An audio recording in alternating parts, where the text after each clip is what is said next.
I've gone live. Imagine getting gallons of booze for the price of water. I mean, you can. What's the real shame is that the booze is mostly water. I mean, you kind of can, but that's the old Saint Paint. That's still infinitely more expensive than water. I mean, you could just buy ethanol and mix it with water. That's still more expensive than water. Capitalism prefers water. That's what can I say. Oh, all right. Guess we'll just get going. I'm gonna just go live. And we are live. All right. It's Monday, January 2nd, 2023. I'm Rim. I'm Scott. And this is Geek Nights. Tonight, we are talking about Microsoft Windows. You know, the operating system that some of you might have used at one point.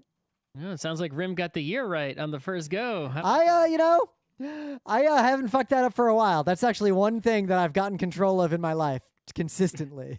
You've had I've had a few incidents over the years, usually not the first episode of the year because you're kind of like on point for that one. It's always like the second or the third episode of the year that I would fuck it up on. You know, when you let your attention slide. But yeah, we were gonna have a low-key like get together with our friends who live in Queens, New York party, but the poop charts were off the charts, so we opted for a more recently traditional Discord New Year's. But we got out an old Geek Nights tradition from the pre-Geek Nights days, and we played a game you might have heard of called Illuminati. I think have we ever reviewed a lot Illuminati? Of people might not have heard of. I mean, not many people have even heard of Steve Jackson anymore if they're younger than us. Have we ever done an episode on Illuminati? I don't know. We're not hurting for Tuesday episodes. ILLU. Let's look right now. We have in 2008. Okay. So we tried something different. You know, our friend Pete put together something in TTS so we could play it remotely, and it was good enough, and it was totally playable. And you know what? We played enough of the game to remember and feel what it's like to play that game, and then we flipped the table at exactly midnight, and that was the end of that. Let's see. That was a good plan. It scratched that itch. If midnight had been later, if we'd started earlier, I think I could have gone around the table like 3 or 4 more times and still be feeling it. That's a lot more times than I was. I was ready for maybe one mark. The point I find the point where that game gets to the intolerable zone is the first time someone makes a big move and you actually have to stop them, because then the game literally turns into, all right, let's vote who wins in a very slow fashion. Up to that point. What's interesting is that, you know, 2 Steve Jackson games, right? Illuminati and Munchkin, right? One much more successful than the other financially, right? But Munchkin just prints money. But both of them are sort of the same in that they have the core enjoyment factor is flip over a card and laugh at it, right? Yep. So, and the thing is, both of them have that same mechanic of someone's going to win on their turn, stop them till the game continues until eventually someone's going to win and no one can stop them, right? And then that person then wins. The difference is that in Illuminati, right, the determination of which person that's going to do the winning is based on voting, right? Yep. Whereas in Munchkin, it's based on luck. Yeah, well, it's not 100% voting, because there's a small amount of luck in Illuminati, but there's also the politicking matters a lot more, because one thing about Illuminati compared to Munchkin, anyone playing that game can look at it and look at the hands and know who's winning and know like the state of the game. But Illuminati, it's moderately obscured who is actually winning, and there are big plays one could make, and there's the final determinant. The only problem being it's very hard to pull off. You could have a joint victory in Illuminati, which you and I achieved once. We tried it another time where you fucking betrayed me and then you also lost, which I remember specifically. That was the night when we all took our shirts off because we were at a friend's house playing the game. We were sitting at the table by the heater. The heater was way too hot, so one by one we all started getting more and more nude, playing Illuminati in the corner. And we Don't teamed remember up. any of this. I have a photo of it. Frank took his shirt off first, and I was like, you know what? That's a good idea. And I took my shirt off. Okay, but the point is, I recommend, ringing in the New Year's. A lot of people ring in the New Year by watching a thing, right? Or waiting for a thing to happen. I recommend ringing in the New Year by doing a thing. Yeah, break a glass or throw a rock out a window. Yeah. Or, I guess those are really simple versions, but do a thing, right? And that's, Anyway. It was a pretty good thing, though. Fortnite did a cool thing. Last year, Skojo kept yelling at me to join Fortnite, but I was busy on New Year's. But on New Year's Day, they do the Snowpiercer thing. So every hour when it's the New Year somewhere on Earth, every Fortnite match, no matter what's happened, no matter how competitive it is, fireworks happen, and your character starts dancing uncontrollably, and you can't shoot at each other for about 30 seconds, and then the game just starts again. So if you were in a close range firefight at that moment... Oh, it happened. So literally at 10 o'clock or 9 o'clock that night, it happened. We're playing a match. There's 8 people left. I'm in this really desperate shotgun fight with what I assume is a 13-year-old. And our characters start dancing, and... I bet they adult who assumed you were a 13-year-old. Oh, yeah. But you know what? While they might assume I'm a 13-year-old, I know they're a 13-year-old. Okay. But, yeah, so we're kind of just circling each other because we both know that at some point our shotguns are going to reappear. And it was actually a moderately fun, tense moment. And I totally shotgunned that kid in the face when the dancing stopped. No, that's enough Tuesday talk on Monday. But I thought you were all about the cross-pollination. There is big news, though. There's so much news, and we've already forgotten 99% of it. Yeah, well, let's go to this Monday news that's also not really a tech news other than the involvement of YouTube, which is a tech company. Kind of. I mean, this could be a Tuesday news. This could be a Thursday news. Yeah. But anyway. It's not Wednesday. There's this thing in the United States called the National Football League, right? It's a sport that other countries don't have. Yeah. Remember, we're so inward looking in our own sports, and our own sports are so big within our country that we just named one of our sports the same name as what you all call the actually biggest sport in the world. Right. But anyway, so this sport is broadcast differently from every other sport. Because it's so violent and so hard on the human body, there are so few games of it per season. Yeah, right? like baseball, basketball, how many games do they play? Constantly. Yeah, right? football, there aren't that many. Games. Every single American football game matters a lot unless you're eliminated. Right. And then once you're in the playoffs, you basically stop trying because you don't want to get hurt. Yep. Right? So, but yeah, so... What happens is that every football game is a big deal, and there are a few football games. There's one game on Monday night during the season, at least, right? Which is only a few months. It runs from September, from the autumn through February, basically, and then that's it. So it's a pretty short season, and it's only teams play once a week, and then except they have each team gets 1 week off for recovery, right? Somewhere in the season, who knows when it's going to be. Yep. Depends on the schedule. And then if you make the playoffs, you keep going for a few more games in a little single elimination tournament, which ends in the Superb Owl, right? Yeah. So if you're eliminated, obviously no playoffs.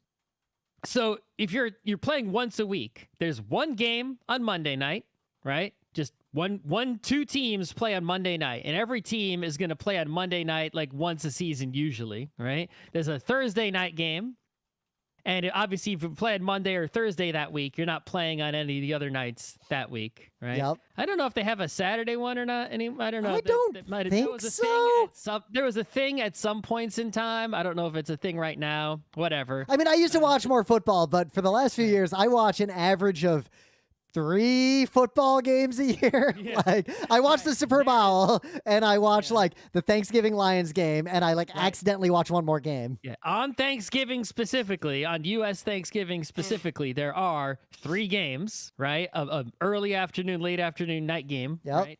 Time zone varying. There's one Sunday night game a week, and that is like the big game. You know, NBC Sunday Night Football is actually the #1 primetime television show in the United States. Yep. Like, think of this.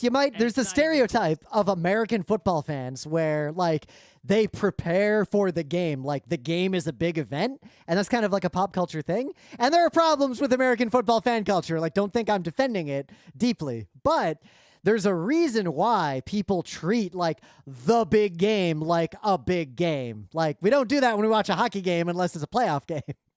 So all those games I just mentioned, those individual games, are like these nationally broadcast or cable broadcast, like, special games, right?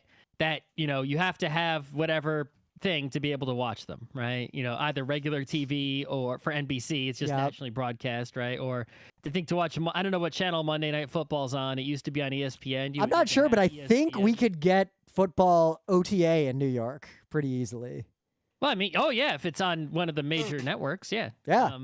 But that's the point, is that so the rest of the football games, all the other games that aren't the special game of the week in one of those special slots, is on Sunday afternoon. And there's 1 o'clock games and there's 4 o'clock games. And at the 4 o'clock games, there's very few 4 o'clock games. Those are the games that are hot, and they are like special better games, but they're not hot enough to be the Sunday night game, right? And there's only a few of the 4 o'clock games, at least Eastern time.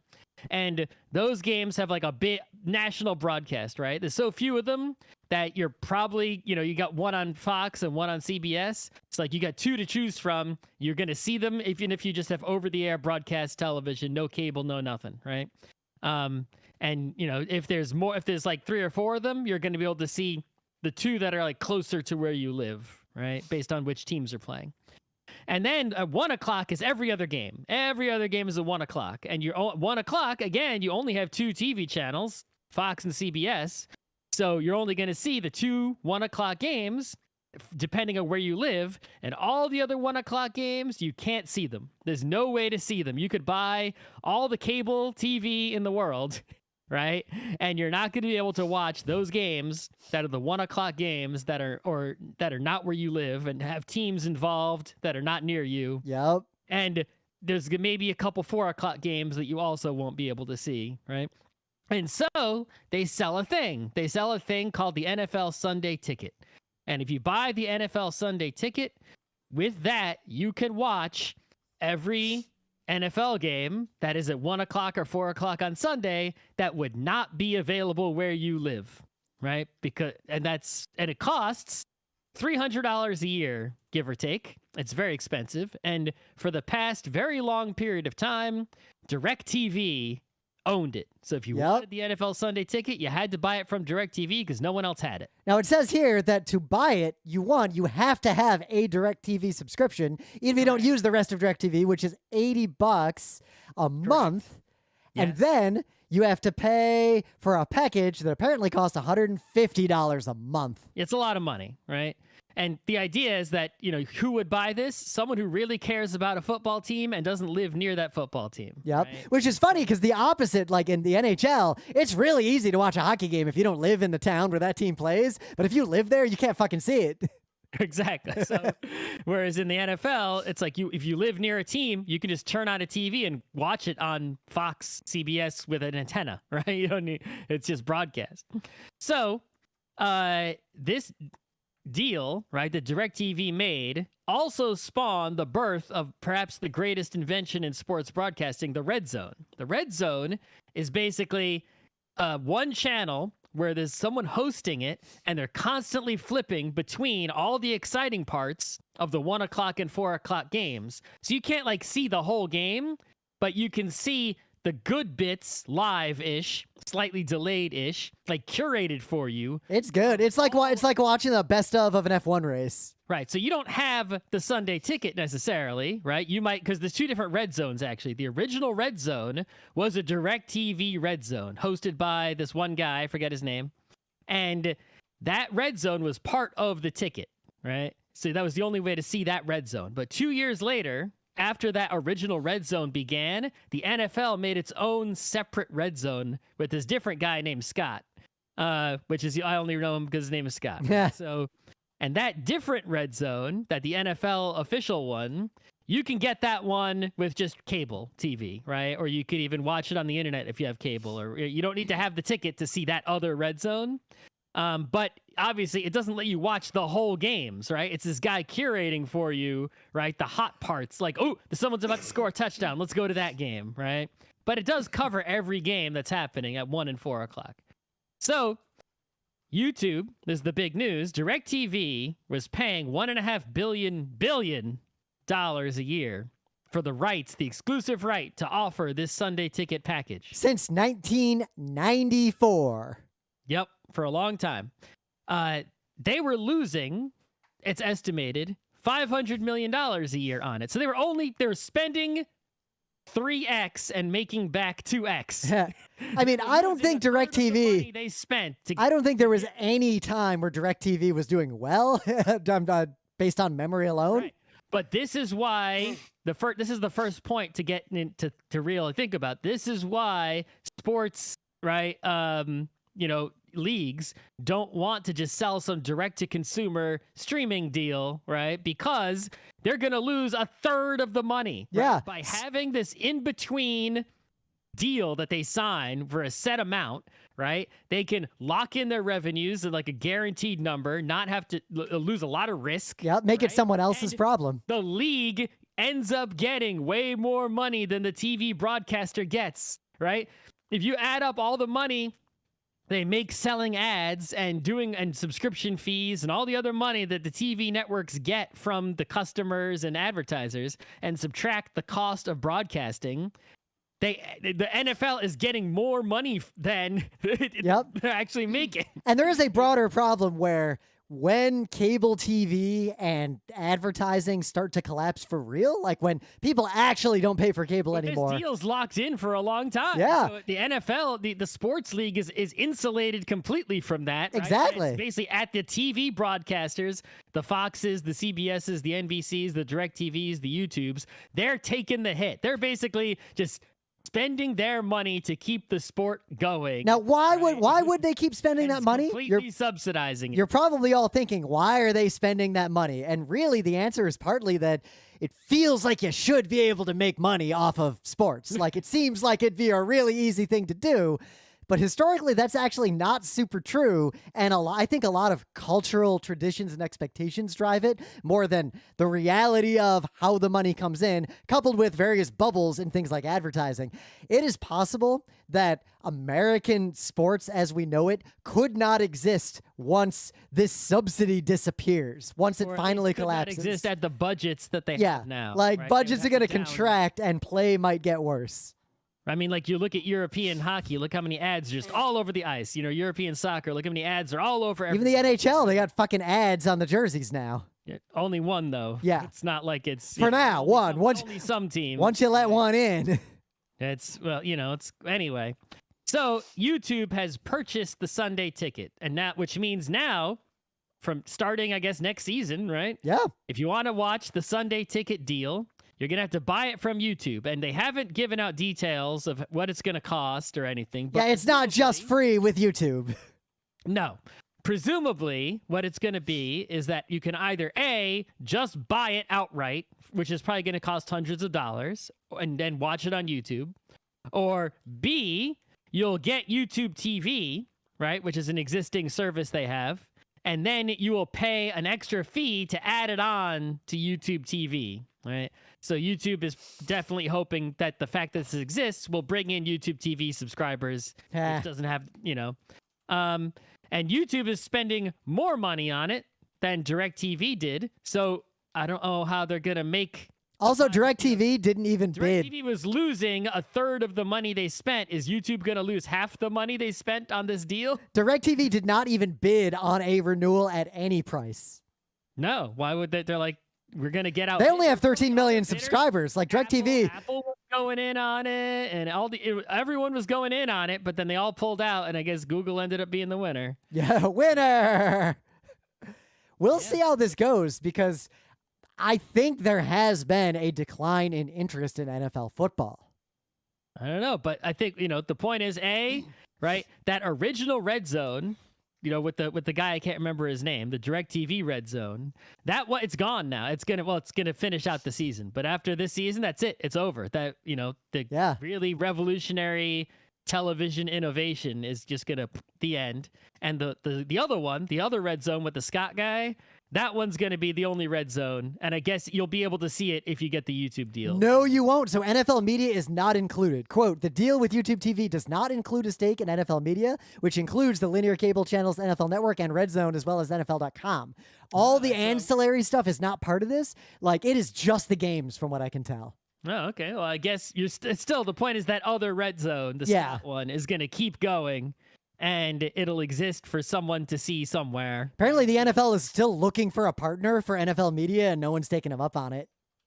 I don't know, but it's all fascinating, because there might be a move. It's fascinating because it's like, some of it applies to, all of, it's like there's lessons to see here for all these other people, but it's also a unique situation because the NFL is different from all the other sports in the way it's broadcast. It also shines a light on a long-term conversation around, should a platform like YouTube really embrace just being the technology platform for people who provide content but don't actually stream themselves? Because we've seen most of the streaming services are not making money, and they've all started to collapse like really rapidly. And two, most of the other streaming services suck. Like Apple TV, when we try to watch it on our TV, like on a Windows computer, every third time we start a video, it just doesn't load. We have to keep refreshing. Like, it only works nice if you have Apple devices. Exactly. And Paramount Plus, like, if you skip the intro to a show, like you don't want to watch the opening, it also skips like the first 10 minutes of the show, and the UX is just garbage. And also sometimes the things don't load. And if something's airing live, you can't watch, you can't rewind until after the live is complete. There's all these just really bad UX and platform decisions. Very few of the streaming platforms work that well, but YouTube and Netflix, the Google ones and the Amazons work well. Yep, right? and Netflix. The Apple one works well if you have Apple devices. It is just amazing how poorly Apple TV works on a Windows PC and a browser. I mean, all Apple things work poorly on Windows. Yeah, right? I mean, we only have Apple TV to watch Ted Lasso anyway, so. Yeah, the Windows iCloud stuff is so bad that Microsoft had to work with Apple, and Microsoft made the best iCloud photo thing for Windows. Yeah, right. It's like, because the Apple just doesn't try and they don't care about it. They just keep it like at the bare minimum investment in existence because it's intentional, right? Is they want you to be able to, it's like, yes, if you have iPhones, if you have iPads, and you don't have Macs, we still want you to be able to do that and have the minimum functionality. Otherwise, you'll switch to Android because it just doesn't work. But B, we don't want to make it too good because we really want to encourage you to get a Mac. Yep. So they just keep it at that bare minimum level, And in general, I think we're going to see sports just try to milk as much money out of the previous system as they can, because over the next 5 to 10 years, that old ecosystem is going to collapse, and they got to put feelers out for how to continue to do their sports in an era where like cable TV disappears. I mean, the prevailing thing that I see is that people who want to watch sports, they want to pay, and they want to pay for something high quality. Yeah, I would pay a lot if it worked, but like NHL, you want to watch hockey?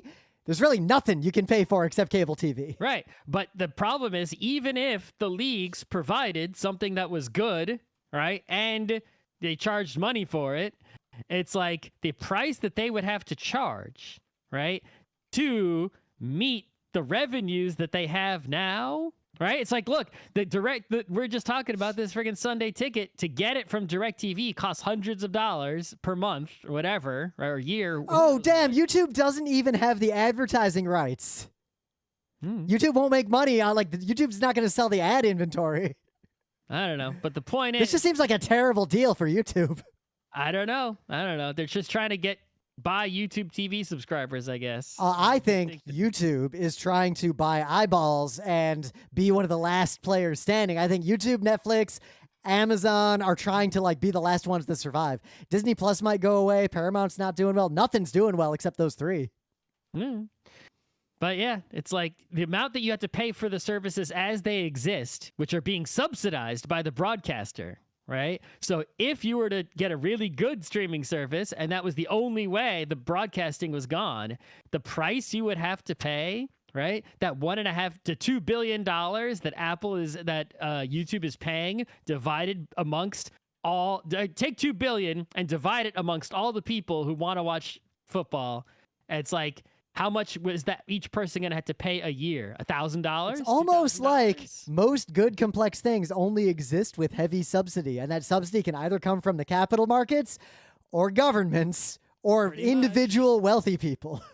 And also the causality goes in the reverse direction, which is like, if something is subsidized, it has a high chance of success, right? Speaking of things that are subsidized, so this is actually a really good segue. There is a project that is kicking off near New York on the New Jersey Turnpike, which if you don't know, if you drive anywhere near New York City, like even if you're not going into New York City. New Jersey Turnpike is I-95, right? The major north-south interstate that can take you from the top of the U.S. to the bottom along the East Coast. Yep. It is an enormous, important road. It's a nightmare. It's a gristmill of killing humans. Officially 100% completed somewhat recently. So, of course, it's completely clogged with cars and has been forever. And it's mostly cars actually try to avoid 95 whenever possible because it's filled with trucks. Yep, but there's no way even to get through because if you've ever never driven near New York City, I didn't even know this was a thing until I moved out this way. So, like in most places, you'll have a highway that goes by a city, and there's probably like another highway that splits off and goes into the downtown, and another city like loops around the city. Near New York City, it's almost like a black hole. Like it has so much gravity that every highway and freeway in the area kind of bends toward it. And there's no way to just drive around New York City without going like 100 miles out of your way. Like you're going to be stuck in New York City traffic, even if you're not going to touch New York City. So the New Jersey Turnpike, they are planning to widen it and extend it significantly. And as we know, because of induced demand, will not improve the situation. It will literally make traffic worse and not make drive times better. Like it will not cause any positive outcome at all. And even if it could, it doesn't matter because a big part of that traffic is people don't get into like the tunnels. They can't widen the tunnels. So what are you going to do? But this project is now officially going to cost $1.1 billion per mile. So they could take 2 miles of this. Instead, they could decrease this project by 2 miles, right? Just 2 miles that you were going to add a lane to. Just don't. Take that money and give everyone in the whole country free NFL football. You know what? You know what? If you did that, you would never lose an election. That's what I'm saying. Like, the Romans do this. Bread, circuses. That's the circus right there. Right. You could instead of increasing the width of this one highway by 2 miles of the highway, they're only increasing the width on NFL football to the entire country with no ads. That's the amount of money that they're spending. So again, we are subsidizing expanding this road to solve no problems.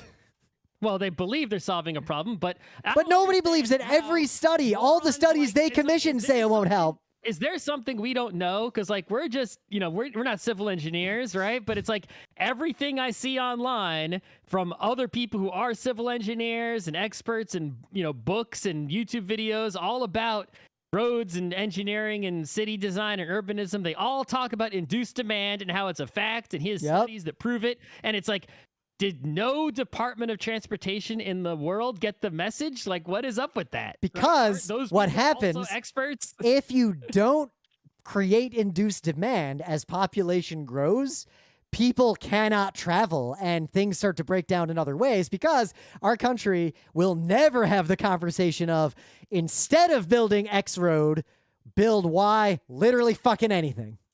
Yep. A train that carries cars. Like, I don't even care. That literally build anything. But this project's probably going to happen. It's going to solve almost no problems. It's going to cost a ton of money. And if the cable companies subsidize football for no good reason, because apparently they don't make any money, taxpayers are going to subsidize this stupid road to no end. At least it's New Jersey taxpayers. Yep. Actually, I don't know. Is it New Jersey taxes or federal taxes? I'm pretty sure a lot of federal money. Is an interstate, right? Pretty sure. Well, interstates get funded by the states by and large. That's a gross simplification. Get money from the federal highway, whatever. Yeah, but they get that money based on whether or not they follow certain rules because the Supreme Court is stupid. So as a result, there are some rules that the feds have stated, but they can't actually enforce. So they can enforce them indirectly by withholding funding. It's all stupid. It's like anyway. the more you read about it, the stupider it is. Well, nothing I could do about it but sigh. Yep, and complain and demand trains. Mm. All right, put a little marker there. I'll skip my third news because we're plugging along at a nice rate.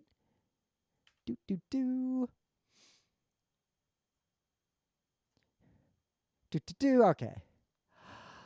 But anyway, things of the day. So I think this is cool, and it's sad that so many people are terrified of this. The dude in Australia, a huntsman spider got into his house, and he just kept it like a pet. He just let it live in his house. This giant foot-wide spider, he just let it live in his house. Dangerous one. No, they're not dangerous. And people are like, why did you do this? It's crazy. He's like, look, I named it Charlotte, so my kid's not afraid of it anymore.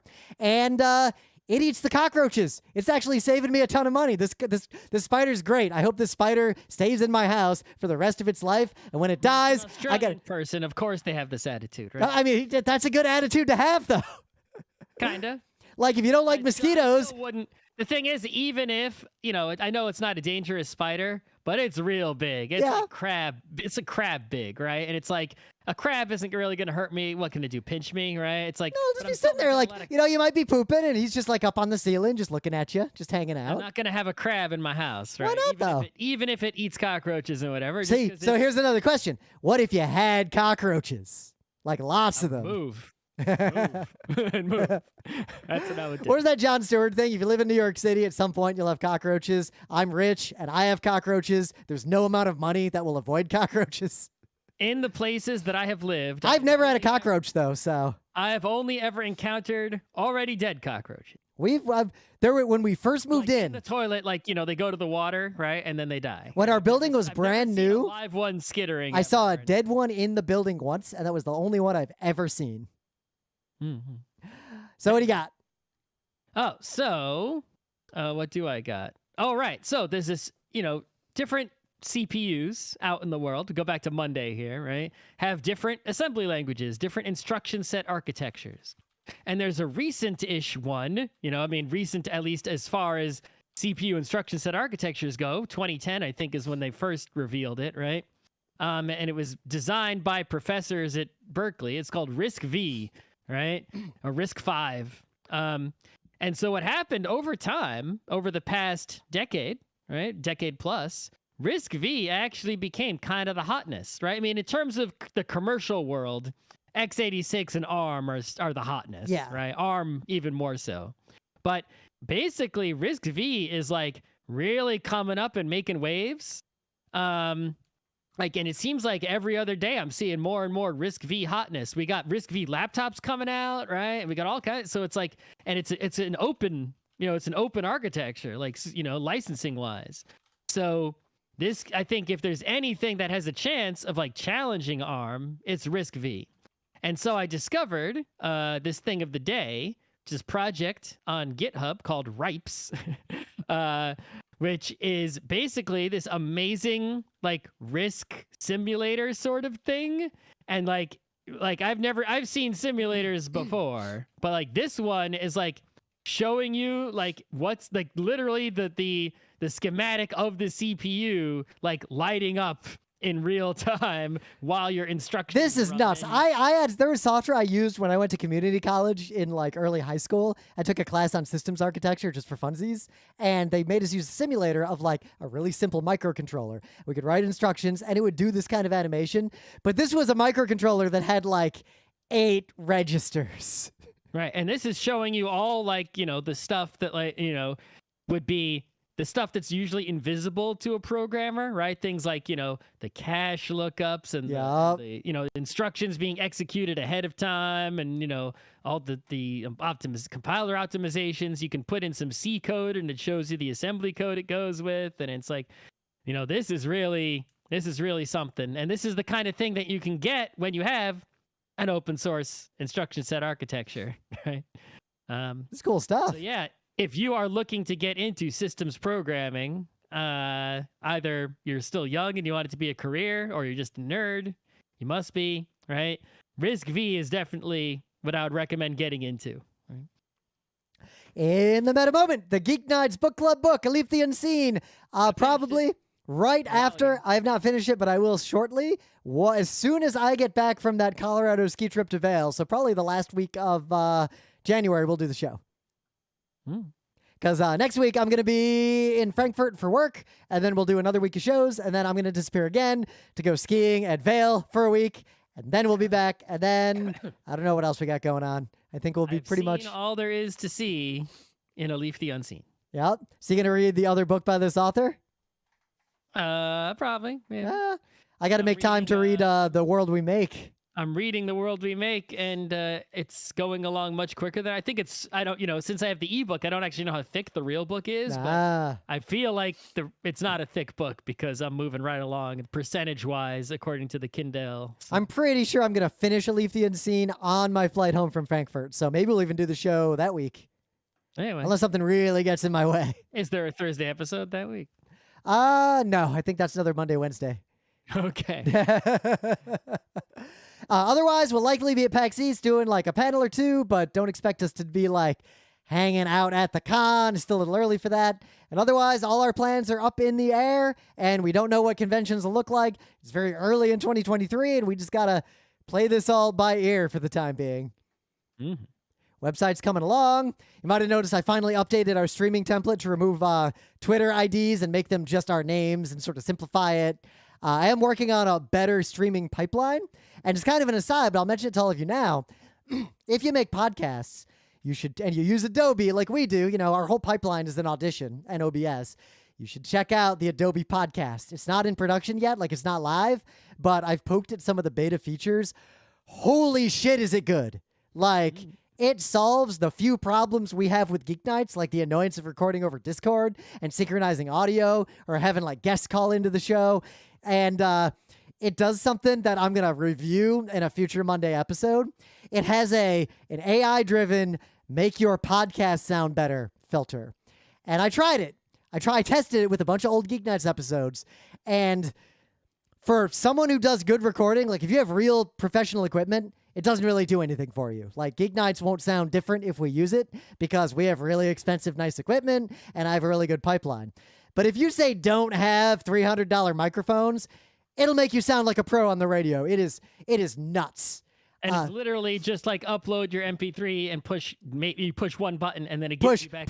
I made a podcast. It makes a transcript of all the people on the podcast, all the words they said. You can edit it like by changing text and it'll like try to fill in up to a point. It is really nuts. So Geek Nights, once this goes live, will probably start publishing like full transcripts and text of the show, which is something we always wanted to do. But the nutso test is I took an extremely fucked up audio sample, like something that would take me a whole day to like make sound really good. And I let it do the process. It took it 11 minutes to do it. And then I spent 11 minutes trying to clean it up using my professional audio engineering knowledge. It did better than me in those 11 minutes by a wide margin. 11 minutes isn't that long, right? So yeah, but 11 minutes is like, it doesn't take me that long to do this. Anyway, it would have to do it as well as the AI did it would have taken me, I would estimate 8 to 10 hours on that file to do what the AI did in 11 minutes. It would have taken like a professional audio engineer at like the music studio. Right? My gut feeling is 4-ish hours because you would have had to do the equivalent of some audio rotoscoping. you would have had to like apply filters to different parts of the audio at different times. What the AI is good at is handling like transient weird effects that you don't want. Anyway, I don't want to derail the whole show with this, but so Microsoft Windows, the world's #1 desktop operating system, isn't the world's #1 computer operating system. Nope. It's just the one that people use mostly for desktop computers. Something like 70% of desktop computers in the world still use Windows. And although the slice of the pie that Microsoft has always been enormous, but the pie is shrinking. That's a topic for another day, and also we've talked about that in the past. Regardless, we've never done a show on Windows itself. So, let's begin. Let's go through the history of Windows briefly. Yep. Right? I never encountered or touched Windows until Windows 3.1. I encountered Windows 3.0. I didn't. Whoa. Not 3.1. We had 3.1, and then we bought... I didn't have 3.0 at home, but I did use computers that had 3.0 at school at other people's houses. I never... 1 and 2, I only saw because I intentionally went out to see them, right? We did buy the upgrade of Windows 3.1.1 for work groups because we needed some of the network features it had. So what Windows originally was just not even an operating system. DOS was the operating system, and Windows was a shell, right? Because DOS was not a graphical operating system. It was just a command line. Yeah. So the original versions of Windows, what they would do is you would turn on your computer and you would see the DOS command prompt, and you would type win and press enter, and it would run windows.exe, a program, and it would open up, right, Windows. But DOS was still the operating system, right? All the drivers were, your mouse driver was still the DOS driver, your Sound Blaster was still the DOS driver.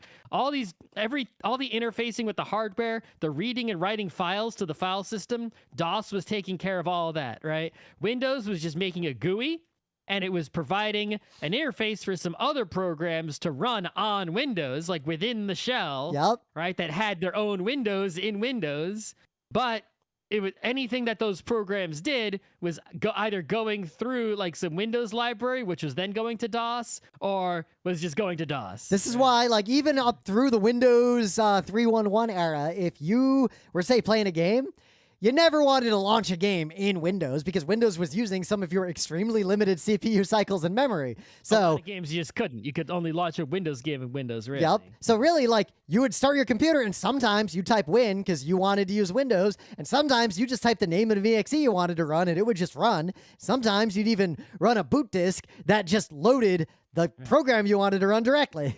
Right, so Windows didn't become an operating system until Windows NT, right? And Windows NT came out, and it wasn't something that any people bought at their homes, right? I wanted to. My uncle had it because he worked at IBM. And well, it wasn't very useful for you at home because it's not like your favorite games would run on it yet, right? It was, the earliest Windows NTs only ran like these business applications that were made for Windows NT, right? As a kid, I was obsessed with Windows NT, partly because it supported alpha chips, and I remember reading that an alpha chip could run at 500 megahertz, and that was a ludicrous fucking number back then. And as a nerd kid, I was like, I want the fast computer, and I went to a computer store with my parents, and my parents were like, tell the person what you want. And I was like, I want a computer with 2 alpha processors so I can have multi-processor supported Windows NT. And the guy was like, nobody sells that. Yeah. You saw that in a computer magazine. Yep. No, we don't sell that at CompUSA. It's like, yeah, if you have $10,000, go talk to this distributor. Right. But yeah, Windows NT was the first Windows that was like its own kernel, its own everything. There were some ways, compatibility layers to run some apps from, other Windows, but not really. Yep. Right? It was also the first, it was the first time Windows was actually 32-bit. Like even Windows 95 was like a 16-bit, 32-bit hybrid, and there used to be a lot of nonsense. Right. Sorry, so Windows NT started, but then Windows 95, what Windows 95 was basically, it's like, oh, you think DOS is still there? People thought it was just a shell like Windows 3.1 was. No, it wasn't. Well, the way Windows 95 worked was very interesting, and that your computer would turn on with DOS, right, if you wanted it to. But as soon as you launch Windows 95, Windows 95 would sort of push DOS out of the way and sort of take over its own deal. But DOS was still there, kind of, as like this 16-bit sort of layer. It's like if you if you wanted to run a Windows 3.1 app on Windows 95, well, it's going to be expecting to talk, to use some DOS APIs to, and it's going to be able to, DOS is still there, right? in the corner. So apps that need to DOS can still DOS, but the actual operating system is Windows 95. If you open the Explorer in Windows 95 and make a file, Windows 95 is making the file. It's not like telling DOS to make a file the way Windows 3.1 did. And I think it's worth stepping back a little bit about Windows 95 because that was one of the most important changes in consumer computing technology up to that point. Like Windows 95 introduced so many things that you take for granted today that did not exist before. Things like plug and play. You don't think about that. You plug in hardware to your computer, it just works. That was not how hardware worked for all of computing. Not having to do IRQs for your sound cards. Yeah. File names, like having file names longer than 8 characters plus an extension, not a thing in the Windows and DOS world until Windows 95. Spaces in the file names? Yep.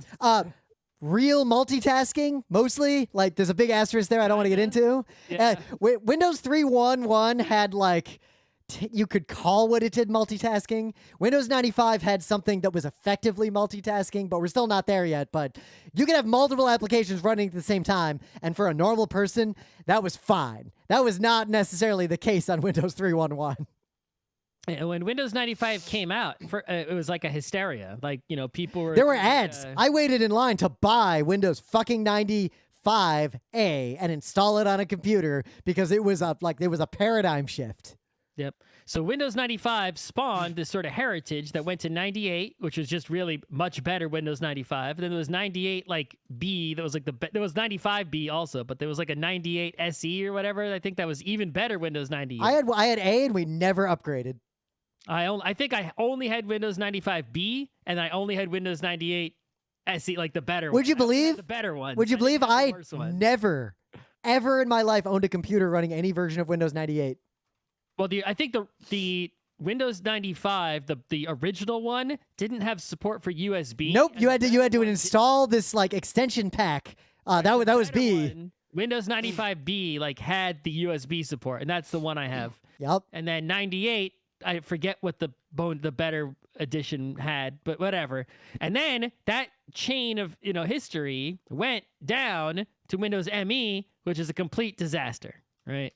It completely failed. I never had a computer that ran Windows ME either because... In the freshman year of RIT, there were people who had Windows ME because that's when it came out.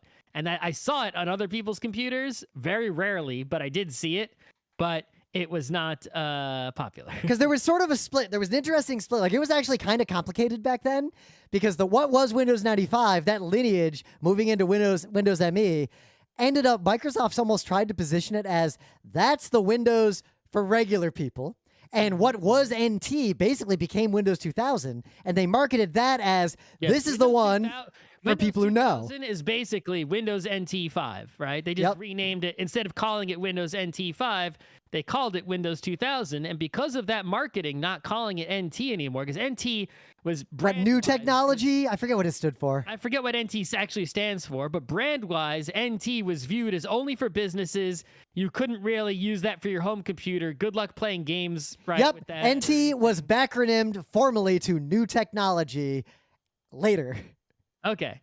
But yes, but when they went to Windows 2000, the fact that it was called 2000 sort of suggested to people like, hey, you could actually run that yourself. It's not a business only, even though it was just Windows NT 5. Yep, and they aimed it at business users, but what happened was if you were a nerd and you had a computer, Windows NT had a lot of powerful capabilities that the Windows 9Xs did not have. The time they got, because remember, the first Windows NT was 3, right? So this is like, Windows 2 or 3 versions of Windows NT later. It was called Windows 2000. And by that time, it had the capabilities to run your softwares, your games. You could play Counter-Strike on that shit, no problem. Like Windows NT had effectively real multitasking. Yep. And it was basically just vastly superior and vastly more stable and better than Windows 98 or ME. And so anyone who knew anything about computers and was running Windows was using Windows 2000. And I remember this fascinating divide. Everyone I knew who knew anything about computers had Windows 2000, and everyone else had Windows ME and had constant problems that weren't even their fault. Yeah, I don't even remember that. I'm telling you, I don't know that many people at ME. It was people still stuck on 98 and people with 2000. Right. But anyway, when that happened, ME and 2000 are sort of out at the same time. Well, 2000 came first, actually. And then ME came out after and flopped. And I guess they saw that so enough consumers and not just businesses were using 2000. And they made the wise decision to just fucking go with it. And then they went to Windows XP, and Windows XP was like, okay, it's literally Windows NT 6, right? But we're gonna make it so like this is the only Windows. Everyone use this Windows, right? They intentionally marketed it to everybody, whether you're a business or not. Yep. And that was the new, better. Because it turns out having just a shittier operating system for the masses is not actually a good idea. You don't say. Yep. So Windows XP, even though, you know, the look of it, right? People always think of like the way it looks and judge the whole thing by that. But it's like, yeah, it looked a little bit Fisher-Pricey, right? The way the default looks. Yeah, but you know what? Who cares? It worked. Windows XP was rock solid. Windows XP was just great. There was nothing. It was just better. Windows 2000 updated. You know, everyone, when Windows XP came out, everyone eventually got on board the Windows XP train, right? And that was good to go. Right? Yep. One last weird sort of aside that happened was after that, we had the infamous Windows Vista, which I had a weird moment in work a while ago. I was in some training, and there was this instructor teaching us about some data science stuff. And he asked the class on the Zoom call, kind of as part of the lesson. So I don't know how many of you are old enough to have ever heard of an operating system called Windows Vista. It's from 2006. It's not that old. 2006 was a long time ago. 17 years ago. Yep. But yeah, so the deal with Windows Vista is that they had Windows XP. It was successful. It took over the world. And they're like, all right, what do we do next? Yeah, because the problem was Windows XP was fine. It did everything anyone needed, like not counting like super professionals doing like complex networking in an enterprise environment. Windows XP was fine. Like as long as it kept getting security updates and people kept making drivers, your software just worked, and people's focus was really on the software, not the operating system. Operating systems still were just the thing that ran your stuff. Yep.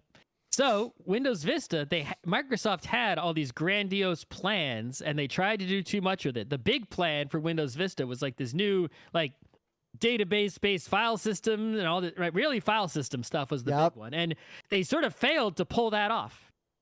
They didn't succeed in the thing they were trying to do too much with, but because capitalism, they had to still release an update and get people to buy. Yeah, because remember, all this whole time, even leading into the modern era, you buy an operating system for a couple $100, and Microsoft never gets money from you again.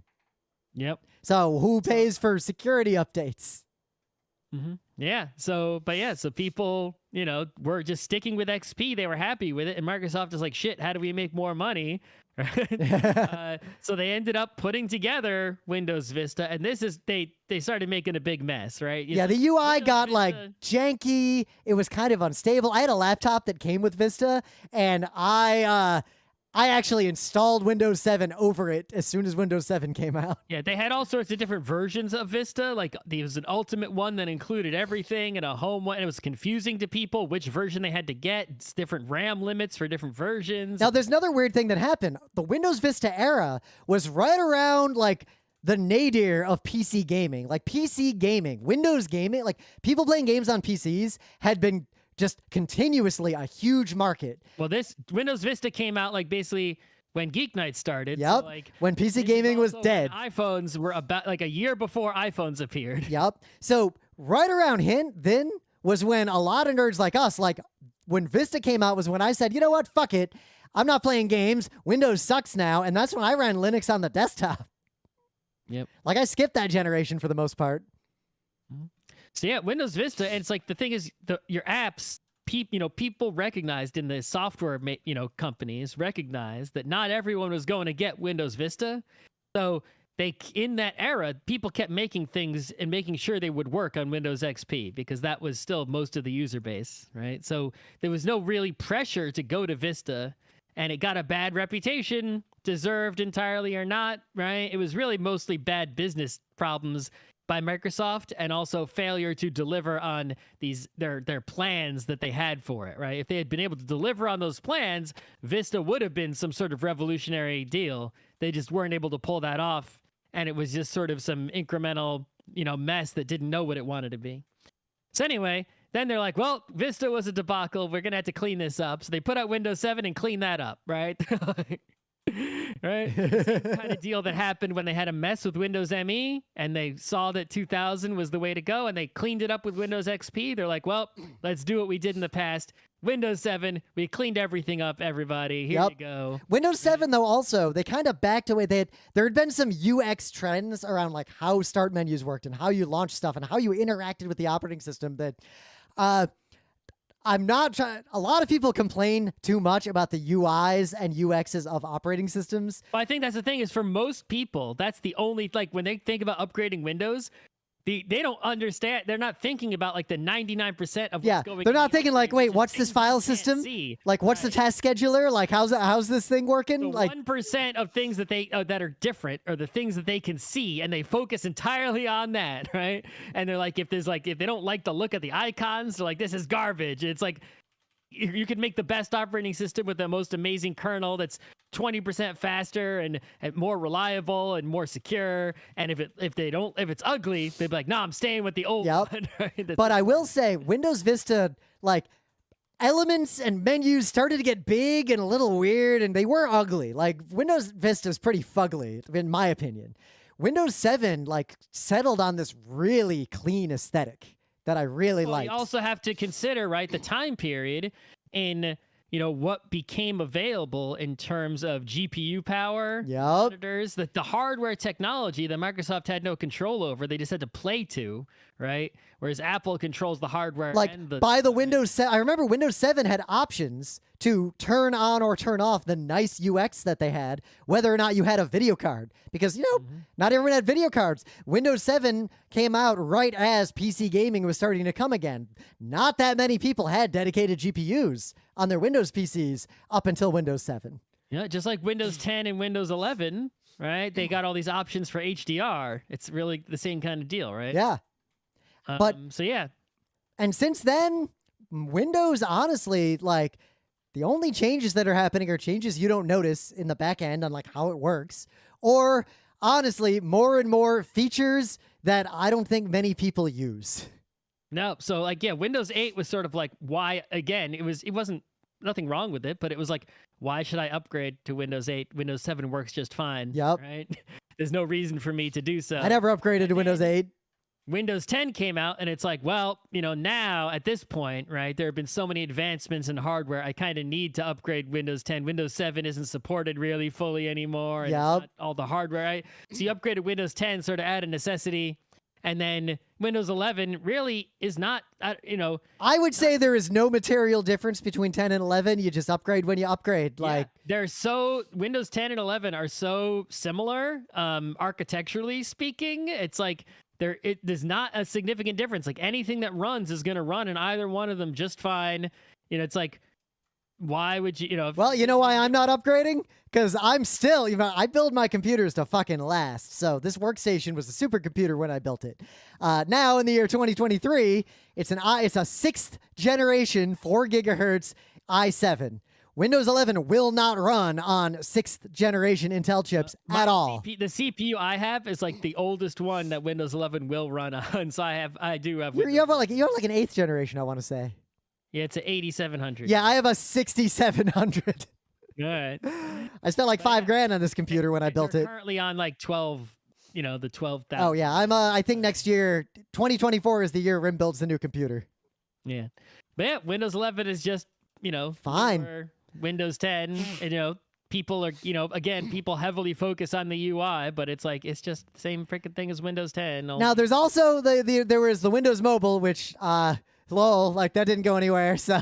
Well, there's Windows CE and Windows Phone. They're two different things, right? So Windows CE was actually started out as like a fork of Windows 95 to run on Palm Pilot-like devices. Yep. And they upgraded that for many, many years, I think all the way up through like 2013.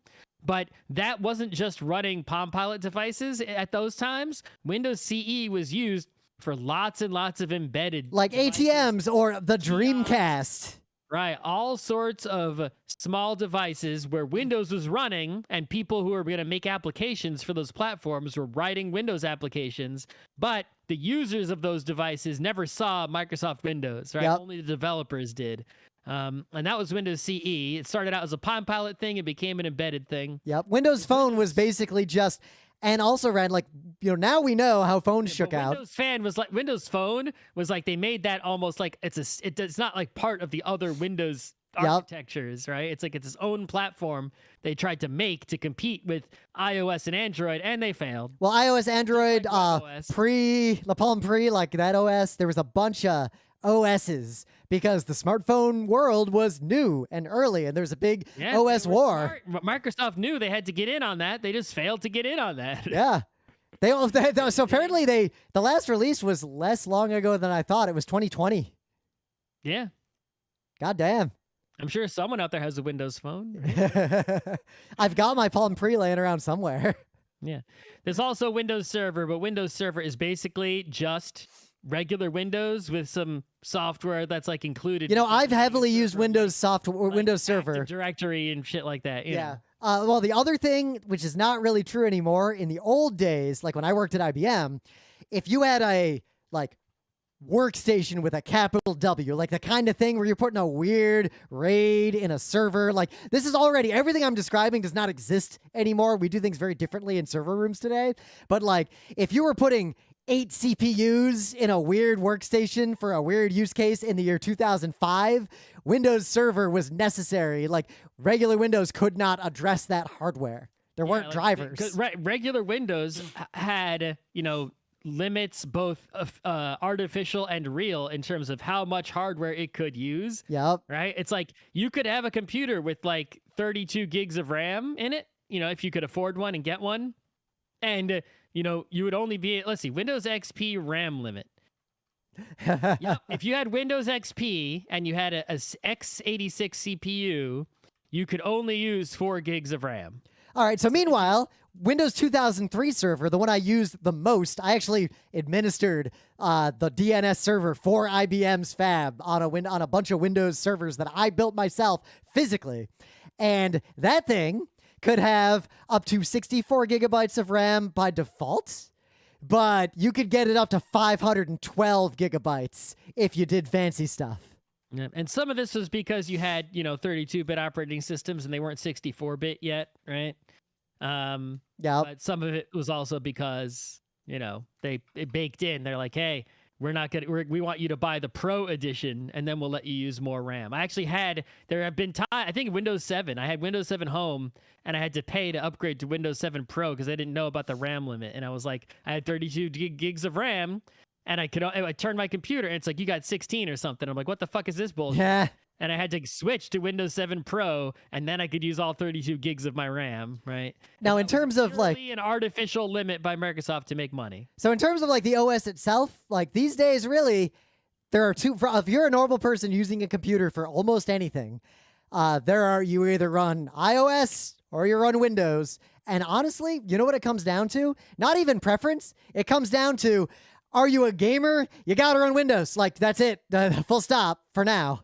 Well, you can also, I think that's not, it depends what games you're playing, right? You only really need Windows if you want to play the games that run on Windows, which is a lot of small indie games only run on Windows. Right. What I'm saying is the thing about Windows is that with a Windows computer, you can run basically everything ever, right? Yep. Either by emulation or for real. It's whereas if you get some other devices, right, you're going to have to either hope there's a port, or you can use some cloud streaming, or you could use maybe emulating, right? But it's your library of game choices, though, will still be enormous. You could be a gamer that only plays iOS games, and it's that's still a enormous. Yeah, but in practice, what you'll find, because that enormous library spans decades, in terms of go look at Steam and look at a game someone wants to play today that your friends are playing, odds are it doesn't run on a Mac.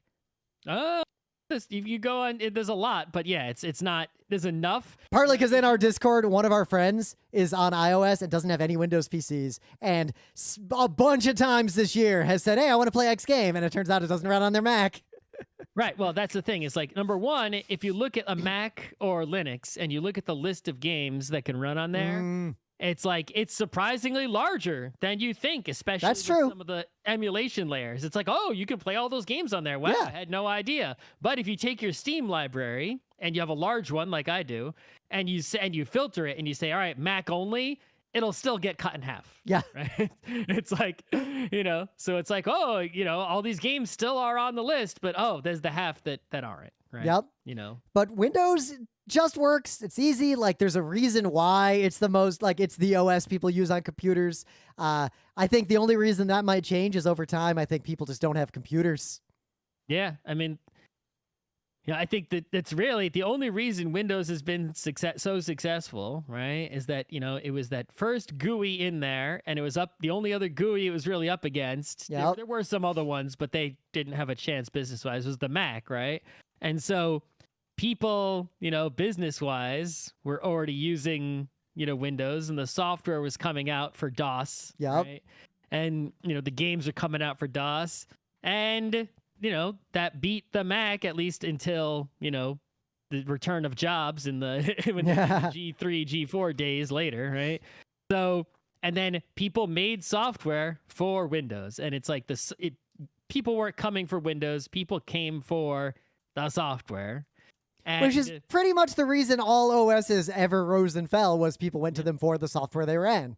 Yep. And nowadays, not only did the phone provide a new platform to where there could be a new war over but nowadays people come for just the web. So it's like, it doesn't even matter that much. Like, it's like, we joked about Windows Phone, like, haha, who's using Windows Phone, right? But, honestly, if you got a Windows Phone, it definitely has probably some Microsoft Edge web browser on it. Like, you could probably just use a Windows Phone and be mostly just fine if you're not expecting to get, like, a native like app for TikTok or something. But you can go to TikTok.com on it, probably just fine, right? So that's what's, taken away from Windows's power, is that the web is the platform now, but there is so much Windows software that already exists, and games and some business apps continue to be these sort of, you need Windows to run these things that you actually care about. Therefore, Windows can still get a stranglehold on the world, right? Yep. I mean, I did Linux on the desktop for a while, but as soon as I wanted to do any PC gaming, I started dual booting Windows again, and now I'm back on Windows, probably effectively permanently. Yeah, I mean, I guess there's also the one other thing being that, there's certain hardware you might want to use for some reason, and a lot of hardware, I guess, USB-C is, putting another nail in this to drive even more away from Windows controlling everything. But there's plenty of hardware in the world that will only work with a Windows computer or maybe a Linux computer if someone wrote an open source driver and reverse engineered it or something. So, and even then, it won't work 100% perfectly. Maybe it will, maybe it won't, right? But if you got a Windows computer, it's going to work.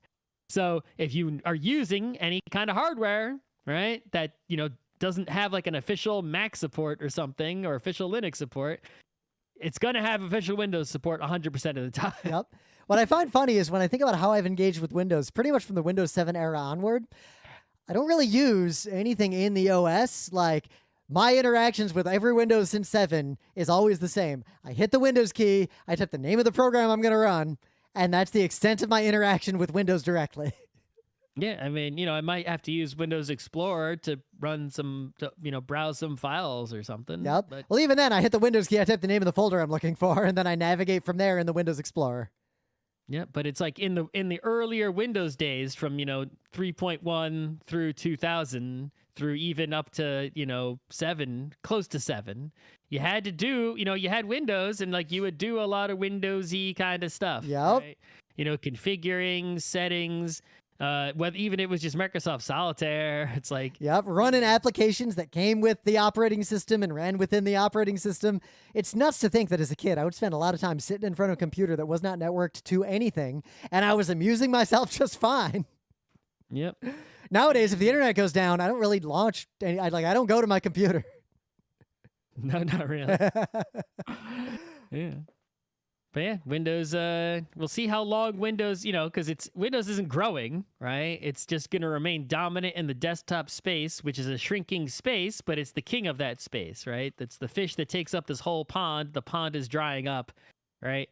How long will Windows rule? And if Windows doesn't rule, that will be like a catastrophe, because all this history of software that will only run on Windows, we will need some way to run that software. So, according to, I tried to look up stats, they all are about the same. Supposedly, generalizing in terms of devices that have operating systems running on them that we could extrapolate or get data about, like they hit websites or things, the top operating system in the world is Android with 44% of the market.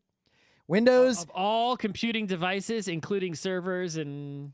it looks like consumer devices. I'm going through a bunch of different stats sites, and I'm not I haven't read all the caveats on this page, but 40% to 45% Android, 30% Windows, 17% iOS, 5% OS X, 1% unknown, 0.1% Linux.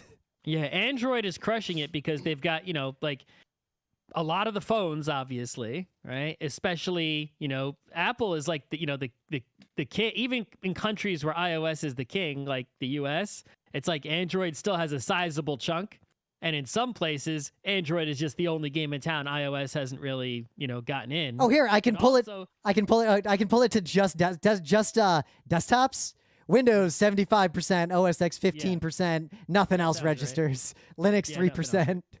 Right, but Android is so dominant because there are so many embedded devices, right? The Windows CE category, right? Where things run Android that you don't realize, right? It's like cars run an Android, smart TVs run an Android, refrigerator run an Android, right? In the year 2022, 23, if it's some kind of embedded device, like Android is like, you can't install iOS on it. Sell that, right? What are you going to do? Windows CE? No, right? Your choices are Linux and Android is kind of Linux, right? So, and it's like you got Android developers, right? It's more than you have Linux developers. Yep.